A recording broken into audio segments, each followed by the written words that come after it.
Bonjour, je m'appelle Jannick Bizel-Ménétré. Je pratique le coaching et la médiation familiale à Martigny en Suisse.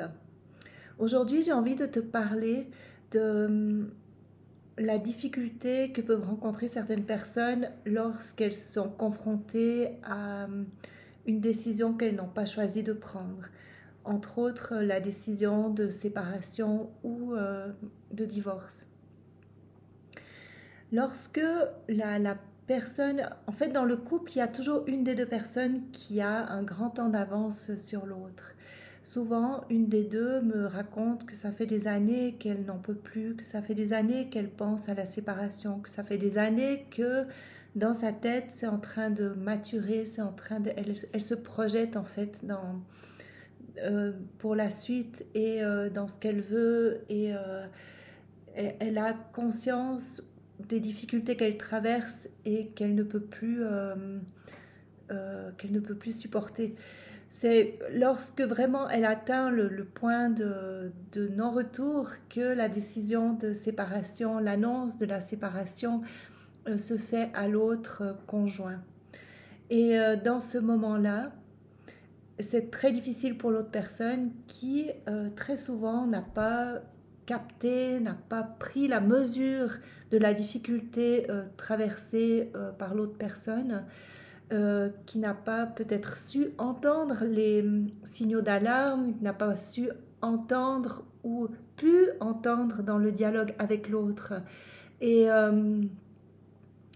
dans ce moment-là, l'autre personne vit cet événement comme une porte qui lui est claquée en pleine figure. C'est compliqué. La personne, il y a différentes manières de réagir à un choc comme celui-là. Il y a les personnes qui sont extraverties et qui vont péter un câble. Et puis, il y a les personnes qui sont introverties et qui vont plutôt se cacher dans leur grotte et peut-être arriver à exprimer difficilement ce qui leur arrive. Et c'est là que je vais jouer un grand rôle en fait. Je vais jouer vraiment le rôle de rassembler, de pouvoir entendre déjà en individuel l'une et l'autre personne afin qu'elles puissent se dire, afin qu'elles puissent vraiment exprimer ce qui se passe pour elles. Et lorsque les personnes sont prêtes, je les reçois en entretien conjoint lorsque c'est une séparation, un divorce, pour prendre toutes les dispositions relatives aux enfants, à la maison, aux biens qu'elles ont en commun et surtout pour prendre soin de ce qui se passe au niveau émotionnel pour l'une, pour l'autre et pour les deux ensemble lorsqu'elles sont présentes. J'aime tout particulièrement cheminer avec ces couples. C'est pour moi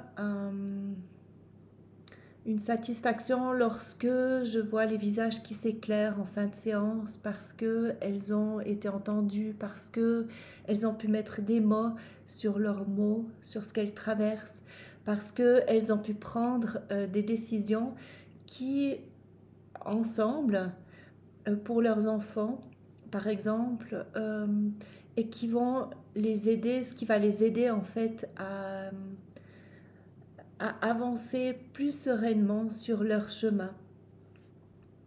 Parce que dans ma conception de la relation, et ça je le développe dans mes précédentes vidéos, toutes les personnes que l'on rencontre, eh ben, en fait, elles ont un rôle à jouer dans notre vie et elles ont le rôle de nous faire évoluer.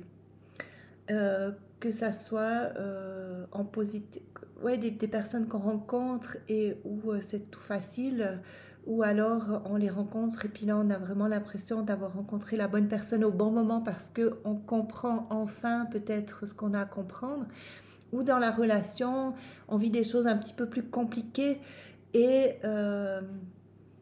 et ces personnes-là, elles sont aussi là pour nous aider à évoluer et pour aller de l'avant. Et dans ce contexte, je fais face, en fait, je rencontre autour de ma table souvent deux sortes de personnes, celles qui ont déjà un petit peu intégré et fait avancer sur le chemin du processus de deuil. Je pense, est-ce que tu as déjà entendu parler de cette courbe, de la courbe du deuil? Si ce n'est pas le cas, je t'invite à aller regarder sur Google. Dans les images, tu vas trouver plein d'images qui vont te montrer ce qu'est que la courbe du deuil. Mais en tout cas, la première étape, c'est le choc. Et puis ensuite, ça va être le déni. Ben, c'est pas possible, qu'est-ce qui m'arrive? C'est pas vrai. Réveillez-moi, je suis en train de faire un mauvais rêve, un cauchemar. Et puis ensuite, on va rentrer dans une période de marchandage. Je t'assure, mais viens, on va encore essayer. Euh, on n'a pas tout essayé, mais pourquoi ci, mais pourquoi ça? Et on va essayer de négocier, de marchander avec l'autre personne qui, très souvent, a dépassé ce stade. Elle est plus dans le marchandage, elle est plus, ça elle l'a fait avant en fait. Elle est plus dans la colère non plus de ce qui se passe, ou peut-être beaucoup moins. Et elle est peut-être dans la phase un petit peu en bas dans la courbe de dépression, de difficulté où c'est compliqué, ou alors elle a déjà pu remonter la pente et elle est déjà en train de se projeter vers un avenir, un nouvel avenir, vers de nouveaux objectifs, vers se reconstruire. Elle se projette déjà dans cette reconstruction. Et c'est ça qui est compliqué en fait dans la relation, parce qu'il y en a un qui se situe ici et il y a l'autre qui se situe plus ici, ou alors déjà en train de remonter, ou même des fois déjà bien sur la voie de sortie, je dirais, avec des plans qui ont été déjà bien élaborés, avec parfois, je l'ai déjà vu, un appartement qui est déjà loué, peut-être même déjà meublé, et l'autre se retrouve comme un peu pris au piège par rapport à la décision prise par son conjoint. Ça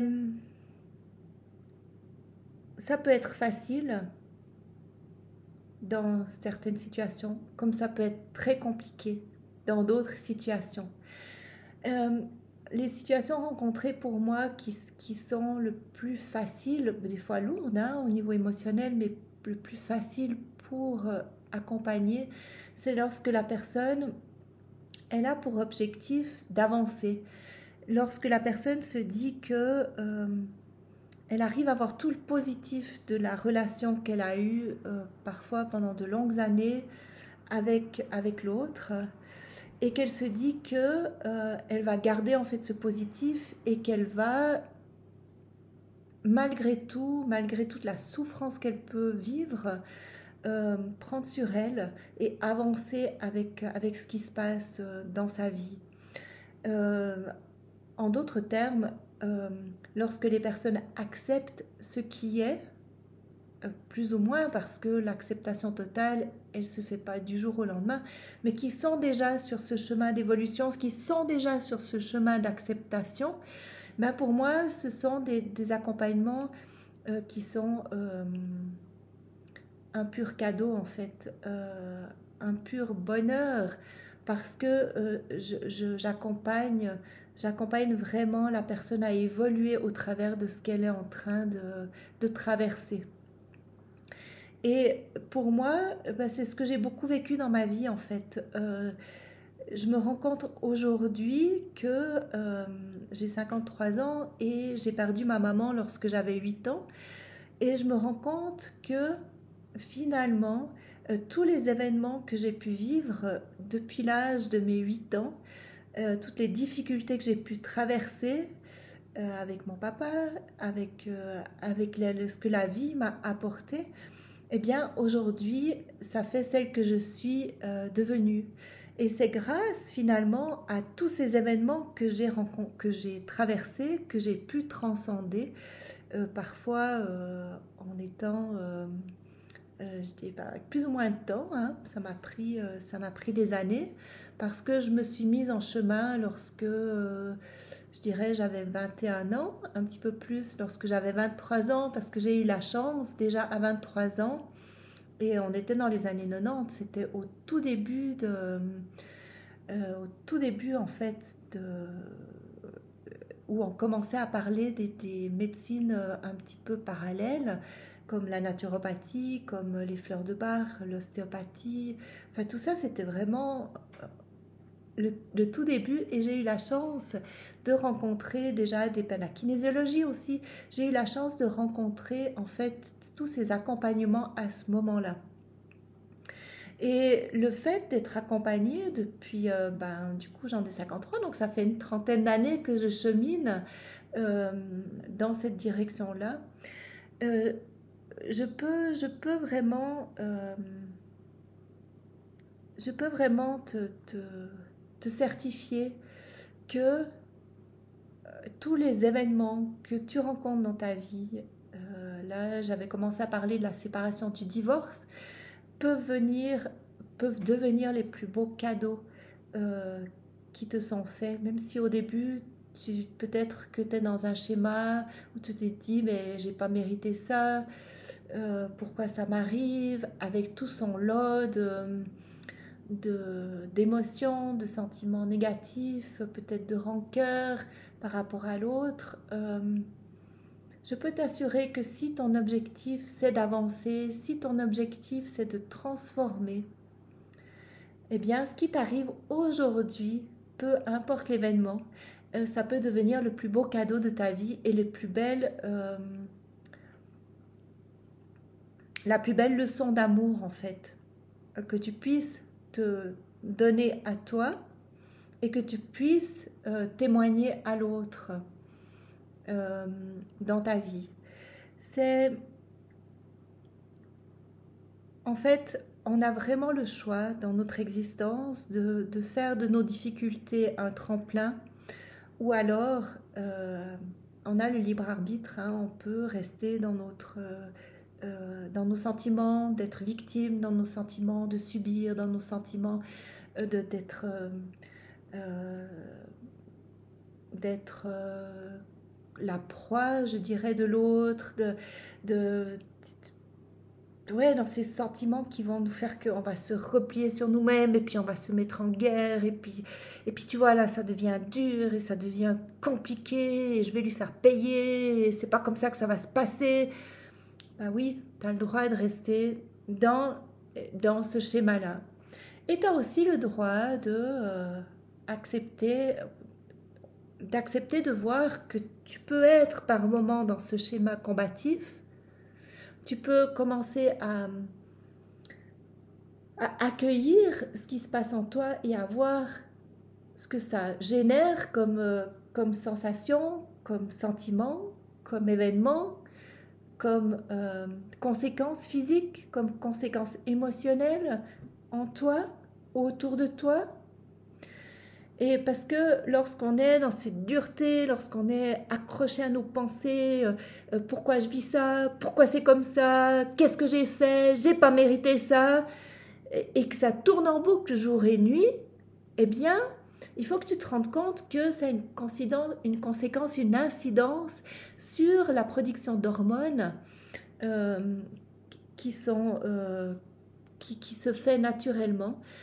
C'est les hormones du stress. Et un organisme sous stress, ben, un petit moment ça va, mais quand c'est un stress qui est permanent, eh bien l'organisme va complètement se déglinguer. Donc on se casse en fait, on va subir, c'est nous qui allons être finalement notre propre bourreau et subir les conséquences de ces pensées qui tournent en boucle dans notre tête et qui provoquent euh, ce stress constant jour et nuit, qui nous font rester dans un mal-être. Donc c'est vraiment en cela que moi j'ai à cœur de t'accompagner, c'est de sortir de cette boucle infernale pour commencer à pouvoir. Je te donne des outils en fait que je t'ai déjà transmis dans les autres vidéos si tu as envie de les écouter. Là c'est la 5e vidéo que je fais, particulièrement dans les 2 dernières, 3 dernières.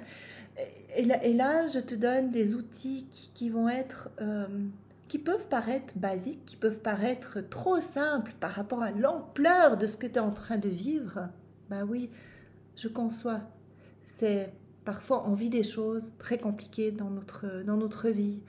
Et à la hauteur de combien c'est compliqué, à la hauteur il faut choisir, ou choisir tout court, parce que il faut, les je dois, j'aime pas trop ces verbes-là, parce que du moment que toi, tu vas choisir de mettre en priorité ton bien-être, de mettre en priorité tes enfants, de mettre en priorité l'avenir que tu as envie de t'offrir, eh bien, à la hauteur de ton choix, à la hauteur, je vais pouvoir t'accompagner sur ce chemin-là. C'est...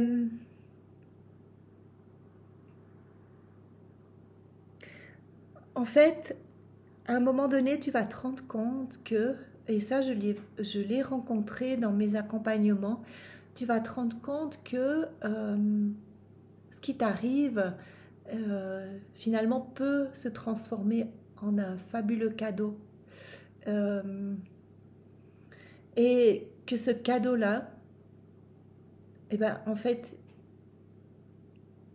lorsqu'on accepte de vivre les difficultés que nous rencontrons dans notre vie, parfois qui nous paraissent des montagnes, lorsqu'on accepte avec courage finalement de commencer à gravir cette montagne, eh bien, à la hauteur du courage que j'ai fourni, à la hauteur de l'engagement, il y a une mouche qui me tourne autour depuis le début, à la hauteur de l'engagement que je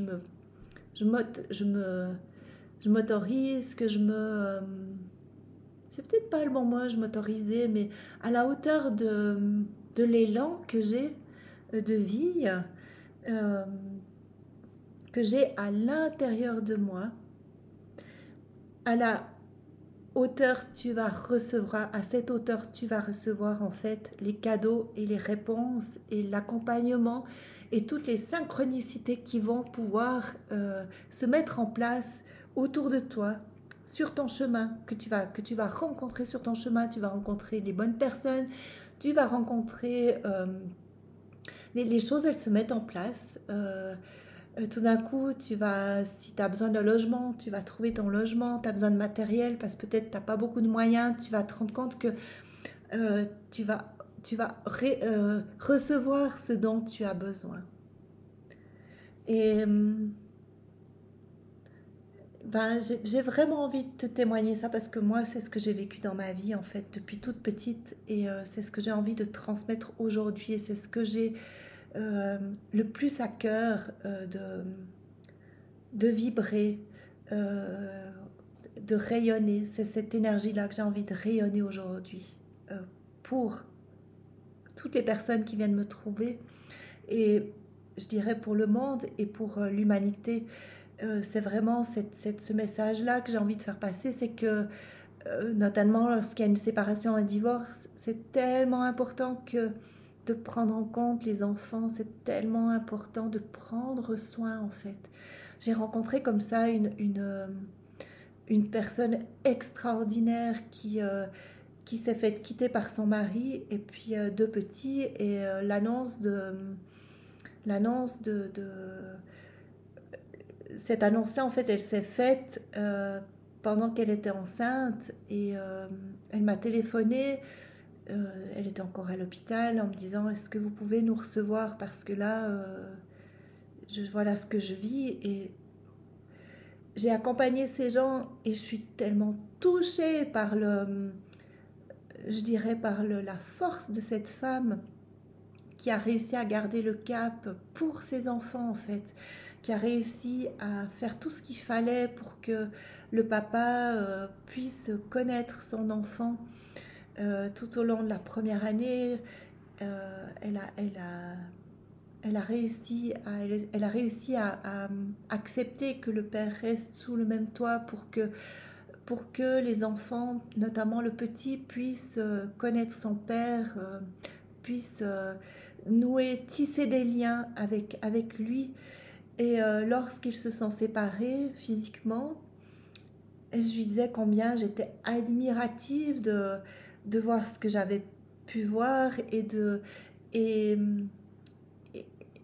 suite à la rédaction de leur convention de séparation, je disais comment vous faites, mais comment vous arrivez à garder ce cap, comment c'est possible? Et puis elle m'a répondu, ben en fait c'est simple, je mets les enfants en priorité parce que c'est vraiment eux qui sont là et c'est eux qui, en fait, ils n'ont rien demandé ces enfants. Et moi, ce que je veux, en fait, c'est vraiment leur offrir le meilleur. Et le meilleur pour moi, eh bien, ça passe par la meilleure relation possible avec leur père et qu'ils puissent avoir la meilleure relation possible avec leur père. Et en fait, moi maintenant, je vois que nous manquons de rien. Et pourtant, c'était vraiment, quand on a fait les budgets, c'était vraiment, mais vraiment, enfin, c'était, on était en négatif, quoi, d'un côté et de l'autre, c'était vraiment compliqué. Et moi, je suis touchée le message de cette femme. Alors voilà, si tu as été touché par mon message, eh bien, je t'invite à partager cette vidéo parce que c'est possible. Le message que j'ai envie de passer, c'est que c'est vraiment possible. Par contre, c'est important de demander de l'aide parce que accompagner, ça va être vraiment, vraiment, vraiment plus simple à traverser tous ces moments compliqués. Voilà, eh bien, je te dis à très bientôt et puis je te souhaite le meilleur.